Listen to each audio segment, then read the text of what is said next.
It's a talk about cyber awareness training from James Smith from Oxford University.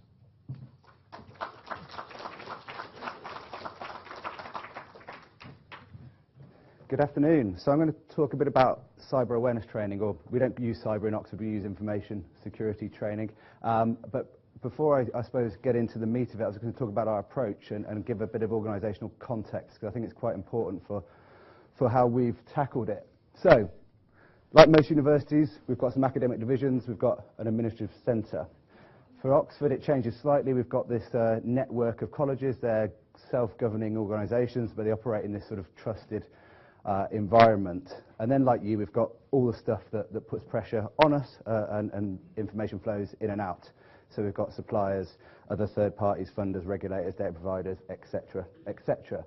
So that's our organisational context. And when I started at Oxford, probably about 2 years ago now, this was shown to me, and it was shown in the context of we're just so difficult to get anything done with. We're so complex, it's so impossible, you'll never succeed, which was a bit of a stitch-up at the start. But I wanted just to show you that, because actually I'm going to, I suppose, debunk some of that. And then just a little bit about our numbers then. So we've got 38 colleges and 6 private halls, around 120, 130 departments and sub-departments, 13,000 staff and 20,000 students. So we're quite big, but there's bigger institutions. And again, part of the message I got when I started was we're just so huge. We've got such a diverse workforce, etc., etc. However, when I boiled it down 2 years ago, this is what we were struggling with.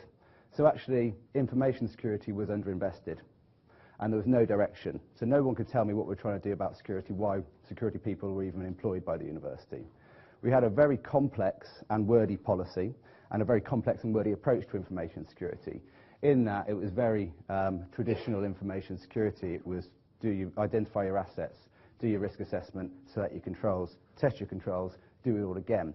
And actually, that just wasn't flying in Oxford. People couldn't do it, and more importantly, they weren't willing to think about it. So people didn't know what to do, and as a result, user behaviour, which is what I'm going to talk about in more detail, wasn't always great. So people didn't know what to do, people didn't know how to spot threats, and people didn't know where to go for help. So despite us being hugely complex and completely unique as an institution, we're not. We've got 3, I suppose, people-type issues. And this is what we've been targeting, and this is what I'm going to talk about. We've got senior officers and taking responsibility, or actually an interest in security. We've got IT staff and visibility across our estates. So like many of you, we're highly devolved. Our money, or the university's money, is at a departmental level. As a result, they do what they want. So we've got a central IT team, but most departments have also got local IT as well. So just getting a view on what's going on was difficult. And then we've got users and behaviour. So we've got a big user base. Yes, we have. We've got staff and students, academics and administrators.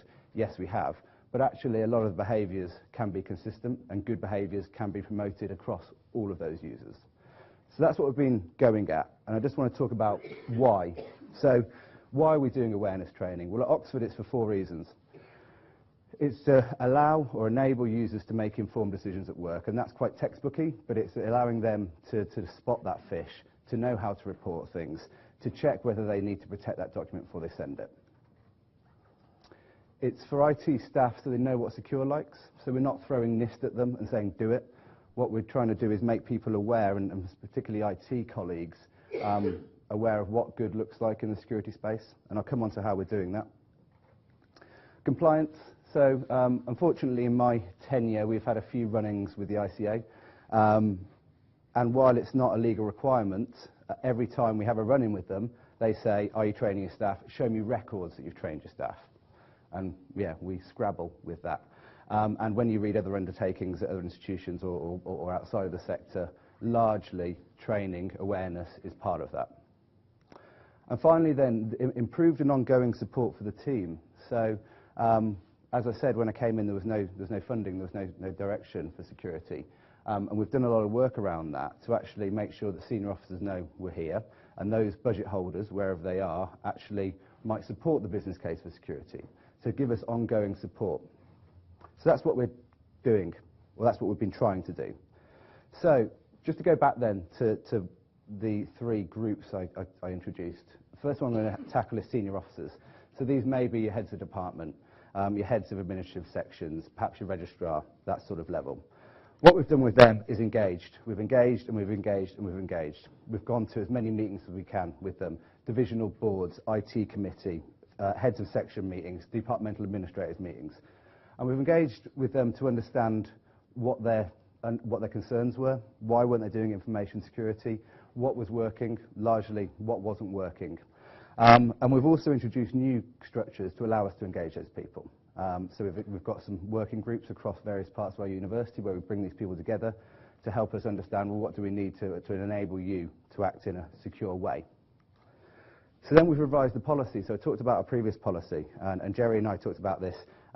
We have, I suppose, taken a slightly different approach to policy in that we have a single policy, it's 2.5 pages long, sets intent, responsibilities and objectives.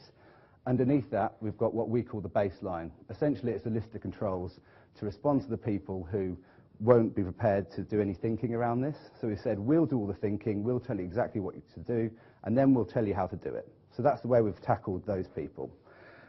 And that helps us respond to this very clear feedback I had 2 years ago, which was basically tell us what you want clearly in English, and then give us the resources to meet those requirements. So that's what we've done.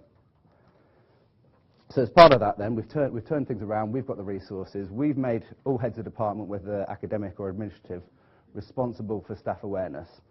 And in a nutshell, that's what it looks like. You don't need to read it, but it's do some training of staff, embed it into your new joiner process, keep a record of who's done it, and repeat it. So again, not rocket science, but we've broken it down in a sort of a checkbox style, and made heads of department responsible for that. And we've given them the answer to it. And the answer is, you'll have seen, I think it was Ted who showed it, this is the Leo module in Oxford branding. So what we haven't done is mandated the completion of this module, although the registrar has mandated it across the administration. What we've done is given people the answer to it to say, this satisfies the policy requirement that you wanted us to articulate for you, and actually we'll report on completions on a monthly basis. So we'll do that work for you, we'll keep the record. And actually, people can then do a refresher in a year's time. Again, we'll take all the burden off you. You just need to promote it and push it around your staff. So that's the approach we've taken. What I will just say, because part of the brief, I think, was to talk about pitfalls. So the Leo module is great. The content is pretty good. We rewrote most of ours, which I think is normal. We then did some other things. So you'll see that our list is slightly different to Ted's list, if you remember Ted's list. So we've actually done some work to remove options. We've changed the test, and we've deleted some sections, and that actually was a real pain in the arse for us. So if you guys have done that, or you might have experienced that. If you haven't, well done. But if you're thinking about doing heavily bespoke work on it, I would advise you not to, because this module's been around for, I think, 9-10 months, and we only launched ours last month because it took us 8 months to get it to work. But apart from that, it's great. But there's just a little tip. So for those of you who haven't used it, I would highly recommend it. It's got content on phishing, it's got nice little interactive bits during the content, and then it's got a test at the end and you can set the pass mark. So people can't just bomb through the slides, because it's one thing getting people to go to the module, and it's another thing getting them to actually read the content. So what we've also done then for senior officers is we've said to them, well, they've said to us, well, actually, our staff base is a bit different to Department X. Our staff base don't use computers, or they're librarians, or they're cleaners, whatever it is. Again, it's an excuse. So what we said is, OK, get your staff together, we'll come and run a session. And we've developed a couple of bespoke sessions, which are all about privacy and security. We call it You're the Target. So we can rock up and deliver that in 45 minutes over a lunch and learn, or at the end of a team meeting. And that's just off the shelf for us. We've got all the content, all the team know what to say. We can knock those out, and we do, for those people who say we need something different. We've also got slightly different variations for finance staff who get a lot of phishing, they get a lot of the business email compromise attacks. So it's slightly tailored to them with a bit more focus on phishing, a bit more focus on how to spot a fish and then what to do with that fish, because actually we don't want to get all of the stuff around PayPal. We tell them to report it to action fraud or delete it. What we're interested in is either the financial fraud or the compromised single sign-on university credentials.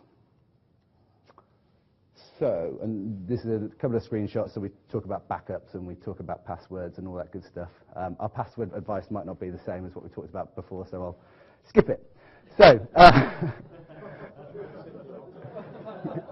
IT staff then is the second group. And just in the interest of full disclosure, my team and I sit in the University of Oxford's IT Services group. But actually, we are, I suppose, partially independent, partially.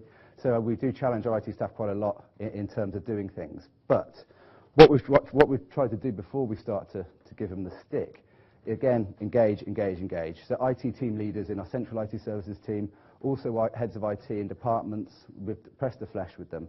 We've gone to meet them to understand what's going on, why can't you do security, what are your priorities, what does your pipeline look like. So we've started to build that conversation with them, and that's been really important. Then we've realised just how complex, and this is actually a true area of complexity at Oxford, our IT environments are. So we've thought, well, let's stop the rot. Let's not try and tackle it all. Let's bake security into projects and new services to allow us to build security in at that point. And as a result of that, we've then made project managers and service owners responsible for security. So we've baked ourselves into the process, we've explained what we wanted, and now those guys are responsible for the security of those projects or services. What we do, and I'll come on to what that looks like, what we do in the meantime is, yes, we bang out current alerts. Our CERT team at Oxford will pass on alerts, bulletins, end-of-life notices, all that sort of good stuff. But actually, more importantly than that, and something that actually I would suggest you think about if you don't run them already, is we run a special interest group. And the special interest group is for IT staff with an interest or responsibilities over information security. So we run a termly session with them, and it has sort of two chunks. The first chunk is actually my team or I giving information downwards, so letting people know the sort of stuff we've done that actually might impact on all departments, or sharing good practice across all departments. And then the second bit, which I think is more important, is, so these last three names are not my team. They're people out in departments or colleges saying, this is the great stuff we've done locally. They want to promote it. So we're getting these guys actually to form a community and start to share ideas almost without us. And that's working really well. So we get around 60 to 80 people come to these sessions on a termly basis, and we get really good feedback on them. So if it's something that you're thinking about how you engage your IT staff, perhaps a special interest group type thing might be a good idea. So then, just to pick up on how we're stopping the rot, as it were. So again, we've engaged our project managers. We've engaged the project management office to explain what we want in terms of security, to explain what good looks like. And then we've baked it into our process. And the process at Oxford doesn't look too dissimilar to probably other processes. You start on the left with an idea, you come to the right, benefits realization. This is broadly based on Prince 2. The towers are obviously the normal project management gates. We've built security into all those gates. So at those 5 checkpoints, there are security requirements. It might be that you've just engaged a team to talk about your idea. It might be that you've completed a self-assessment against our policy requirements for your new service. It might be that you've assessed a third party using our tool. Or it might be actually that we've gone and done a specific audit because what you're doing is so important or so risky, we want direct assurance over it. So that's something we've had quite a lot of success with. So projects now are engaging with us early. We are stopping the rot. And actually we've got these checkpoints supported by our project management office that allow us just to continue to reinforce good practice. And where people aren't following good practice, aren't doing security in the way we want them to do, we've got almost a stick there to say, no, it's got to go back. So just to talk about what we expect in terms of what secure looks like. I mentioned that our policy is short and simple, and it is. And then it's got these sort of 9 domains, 8 of them what we call high level, so that's the ones around the outside. And then we've got one in the middle, and that's IT security. And what this represents, and I'll show you an example, is our baseline. And our baseline is our minimum control set for information security. In the case of IT security, there are 80 controls we expect IT staff to meet. Again, not rocket science, it's stuff we've pinched from ISO, it's stuff we've pinched from Cyber Essentials, NIST. And what we've done is consolidated it and looked at our risk profile, our incident history, and chosen, as it happens, the 79 controls that we think we absolutely need to implement. And it covers all the standard stuff you'd expect: logical access, vulnerability management, that sort of stuff. And it looks a bit like this for IT staff then. So IT staff aren't being asked to do a risk assessment. They're being told, these are the controls, apply them, or if you can't apply them, let us know there might be compensating controls. So we're doing the risk assessment because people don't want to do it. We're just saying, these are the controls, do it. So that's sort of what it looks like in terms of IT staff. And then finally then, the user group. So what have we done with users? We don't talk to users about policy at all. They're not shown the information security policy. We don't talk about it in any presentations, and they're not asked to sign off on any policies. What we've done with the policy is turn that into behaviours, into activities that we think users will relate to. And then we've challenged user groups to come up with those areas they need help with. So what are they struggling with? Is it how to manage the 50 passwords the university gives them? Is it how to spot a fish? That sort of stuff. So we've tried to pull out those tangible bits that then we can create content, guidance and training on to then deliver across the board. And that's worked really well. And again, we've pressed the flesh with users. So we go to every team meeting we can. We do some floor walking across the academic and administrative departments. We get ourselves at conferences and do a slot. We do everything. And again, I can't sort of recommend that enough. I know it is time intensive, but particularly at Oxford, but I suspect it's true at your institutions. We're a people business. People don't respond to emails, even from the VC. People don't volunteer to do stuff. You need to be in front of them, looking in their eyes to get the messages home. So for users, this is sort of what it looks like. So we've got a section on our website called I Want To. So this is user-focused guidance, hopefully written in a way that's not jargony, and actually written in a way that's not really work-related. It's deliberately written to provide guidance and resources for people to manage security risk, although don't call it that because that scares them, at home or at work. So you'll see things like creating strong passwords, avoiding email scams, staying safe online, all that sort of stuff. And that's what some of these look like. So we've got a bit of an introduction, again, hopefully not in any jargon, although you might spot some. And then we've got this sort of at-a-glance view. So if people are only going to look at our guidance for 5 seconds, these are the 3 things we want them to read. Now, underneath that, there's further guidance if they want to go and work out how they assess the risk with cloud services. But actually, we're doing that for them. Again, we're just giving them the guidance, repeating the consistent message for them to take forward. And then what we've done in response to feedback is, the feedback was, tell us the 10 things we need to do. Right, these are the 10 things you need to do, top tips.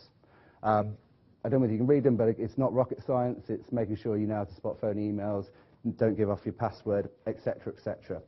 And then we've used those top tips, one on our website, but also we're using existing email chains through departments and colleges to distribute those. So we might have an email that actually just gives one top tip in that month, whatever it is, with some nice branding, links to further information. And then we've reinforced that with creating posters. So our top tips are now on a range of posters. We drop them off everywhere. They're in colleges, they're in departments, they're downloadable at our website. We go to any conferences, they're up everywhere. And this is what we do to reinforce the good practice. So again, it's all the same material that they start off with the awareness module on, that it's on our website, and again is on this collateral, this reinforcement collateral. So we think we were doing the right things, and this is a good example. So the guidance is encrypt confidential documents with a password before sending. What do the users say? How do I do it? So we told them, this is how you do it. And again, you don't really need to read this. It just gives some guidance if you're using Microsoft's native capability in Office, or if you're using something like 7-zip. Very, very clear guidance. The users say, I don't understand that. And we're like, oh, right, okay. So we've created videos for this now. So again, we're trying to remove the excuses. Users come and say, you're making it too difficult for us. So we're beating those doors down. They've now got videos on how to encrypt, on how to send a secure email. So again, we're just giving them the resources that they're saying they need to actually get rid of some of the excuses and get them to focus on the content. Because at Oxford in particular, people will pull you up on words and how difficult you're making it. So we're just trying to answer all of those queries, all of those challenges, all of the time. And again, this is something short and sharp. It's a 2-minute video. There's no cost to creating them. And again, it just helps us unlock some of that behaviour. And then if you can get a few quid together, we went and bought some of these. We bought some USB sticks, got them stamped. We've got some mint-ins with a message and a link to our new module, and there is some cost to that, but it's not exorbitant. But again, that just helps us reinforce the message, reinforce the URL, because we're trying to drive users to our website, because that's where all our guidance is, and to a certain extent our branding, which I don't think is wow, but actually you'll see that it's all blue, all padlocked. Everything we do is like that, just to hopefully so there might be at some point some brand recognition from users around what we're trying to do. And finally then, on users, it's actually make sure they know what to do when things go wrong. We were talking about you're never going to have 100% security, and that's absolutely true. There's always going to be issues, there's always going to be incidents. So we make it very clear to them on how to report things and who to. So we've actually created now, and this is in the last couple of weeks since I wrote those, one-pagers which we start to distribute to say, if you've had this sort of incident, do this. If you've had this sort of incident, do that. And that, again, that stuff will be made available. And it's all about no blame for the user, even though 9 times out of 10 they are to blame. But for us, it's about using it as a reinforcement activity. So yes, they've clicked that email on the fish. Yes, they've sent that document to someone outside the institution because they've let Outlook autofill, whatever it is. But we're using it to reinforce a good practice. Again, we're reinforcing the same content we've already told them. We're pointing people back to the website. We're sometimes pointing them back to the awareness module if we think they've done something really stupid. So we're using the consistent content to reinforce that good practice. So we think we've done quite a bit in 18 months. There is a lot more to do, and I'm going to touch on that briefly. But I just wanted to recap where I think we've had some successes. So security is now informing procurement decisions. And what I mean by that is 18 months ago, anyone was drawing down on any service, often without even T's and C's in place. They were just paying people money, and they were doing stuff with our alumni database, for instance. But actually what we're seeing now is through our engagement, particularly with IT staff and projects, is people are now making decisions based on security. So if we're doing an assessment on a third party for them and it looks dodge, they're not going with that supplier, which is great. The registrar is promoting security in talks, actually now without any prompting. So 18 months ago I was pushing him to mention stuff, to send emails out, etc. He's now actually doing that himself, and he's promoting things like our new module without too much, without any prompting from us, which again is a bit of a step change in terms of people are now starting to think about this, and if we can get one of the bosses to think about it independently, I think that's a bit of a win. And I haven't talked about academics much, and I'll come on to that in a bit. But academics are coming to us for support in demonstrating compliance. So 18 months ago, we didn't have any engagement with academics at all. They were managing their own stuff. If there was IT staff or information governance staff in local areas, they were just using those guys. But what we're getting more and more, particularly in medical sciences and particularly with NHS Digital, is researchers and academic groups coming to us and saying, look, we need to demonstrate this, can you help us?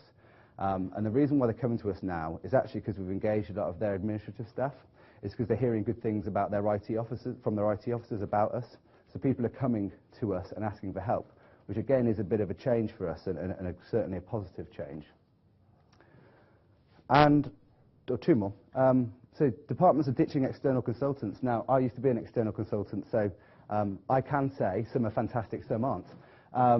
And there was a couple of shoddy ones in place in a couple of departments. And actually now people are coming to us. They're coming to my team to say, we like what you're saying, we like the work you do, help us, and we'll want to get rid of consultant X. And we're more than happy to do that.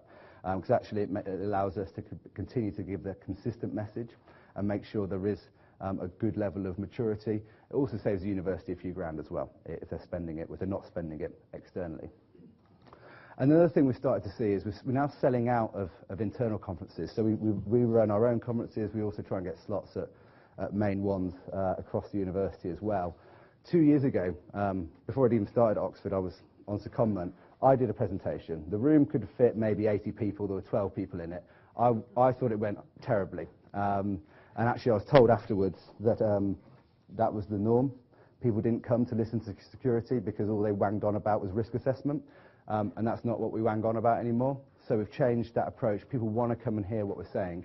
And they want to come and hear how we deliver those messages, which is great. So what next for us then? Simulated phishing exercises. only as a means to raise awareness. We're not looking at testing technical defences. Again, we're not looking to blame individual users if they click that fish. We think we've made quite a lot of progress in educating staff on phishing in particular and malicious attachments. What we want to do now is to assess, have we made that progress? Have we made a difference? And if we have made a difference, at what level of sophistication do people then fall back to old ways?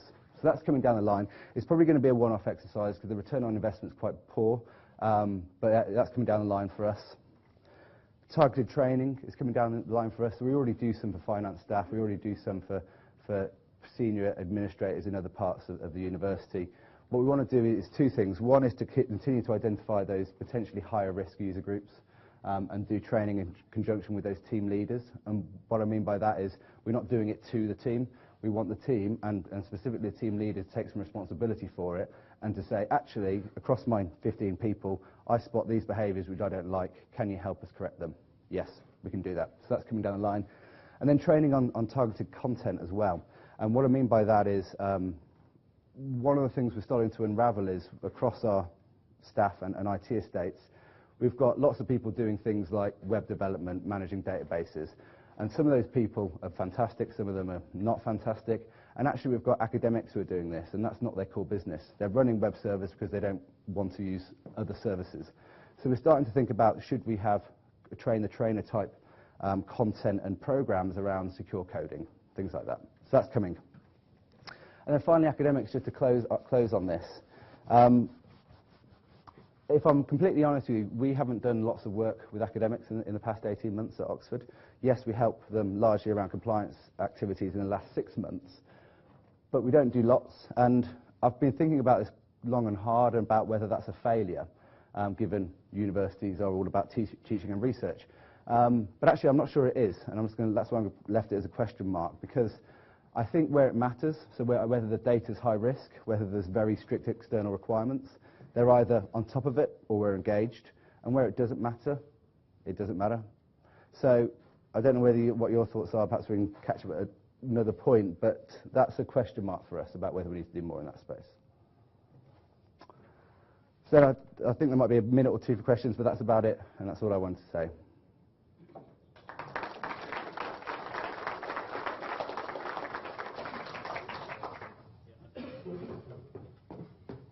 Thank you, James. Yes, we do have a couple of minutes for questions. Hands in the middle. Hi. Hello. I was just wondering if you talked a lot about kind of users, and I was wondering if you kind of separated out staff from students, and if not, are you doing anything specific to target students in your training? So we do two things with students. We don't do a lot. We do pre-arrival for new students. So we send the postcards with the usual bumps they get, and induction activities, we support those. We've got stands. For ongoing students, we don't do an awful lot. Some of those come to our drop-in sessions, our lunch and learns, but actually we're not targeting them as a high-risk group at this point.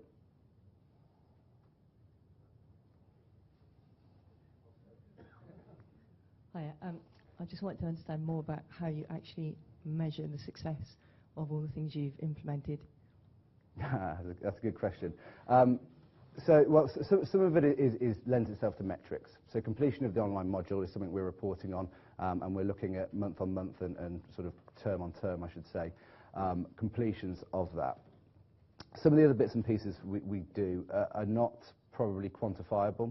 So the bespoke sessions we run at team meetings, we do capture feedback on whether people found that useful, and the conferences we run, we ask for feedback, and we adjust that way. In terms of sort of the broader content we've got and how we try and promote the guidance, we continue to ask feedback off everyone. People don't give us any feedback. So the guidance we've got around how to spot a fish, never hear whether that's good or not. What we do want to do in terms of specific measurement is some things around the simulated phishing activity. But what we don't have at the moment is a whole load of metrics around awareness, training and behaviour. It's something we might consider, but like I mentioned, return on investment here is quite difficult, or at least articulating that return on investment. So if we need to, I think we'll scrabble together some numbers to support a business case, but at the moment we're not doing that coherently. One last question. Yeah, I'll keep this brief. You mentioned, well, you showed us your videos and your other materials that you distribute to people. Who produces that for you? Is it within your team? Is it within IT services? Or is it your marketing people? Or is it somewhere else? Where is that resource coming from? It's our team. So our team creates all the content. Where we can, we'll create the videos, so we'll do screen captures and add some narration.